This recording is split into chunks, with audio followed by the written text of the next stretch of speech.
Hello friends, দুদিন আগে গিয়েছিলাম আমি আমার স্যারের মেয়ের ওয়েডিং অ্যাটেন্ড করতে। তো ঢুকেই ভেতরে গিফট দিয়ে স্টার্টার আইটেম চেক করেই তারপর চলে গেছিলাম মেন কোর্সে। তোমাদের সাথে না দেখালে তো হবেই না। ফার্স্টেই ছিল ফিশ কাটলেট, যেটা খেতে দুর্দান্ত ছিল, যথেষ্ট গরম ছিল। দেন ছিল নানপুরি উইথ চিলি চিকেন। চিলি চিকেনটা অসাধারণ ছিল, কি বলবো, বাড়ির কোনো টেস্ট বা রেস্টুরেন্টের টেস্ট এত সুন্দর আসে না।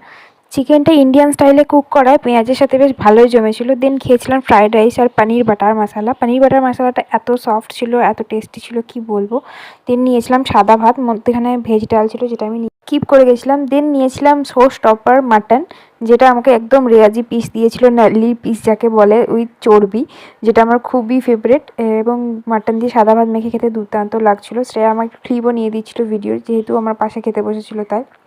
আমি থালা ভর্তি করে মাটন খাওয়া শেষ করে ফ্রুট চাটনিতে ডুবিয়ে পাঁপড়টা খেয়ে তার সাথে ছিল কেশরের রসগোল্লা, তুলতুলে নরম, তার সাথে সন্দেশ খেয়ে আইসক্রিম পান নিয়ে বাড়ি চলে গেছিলাম।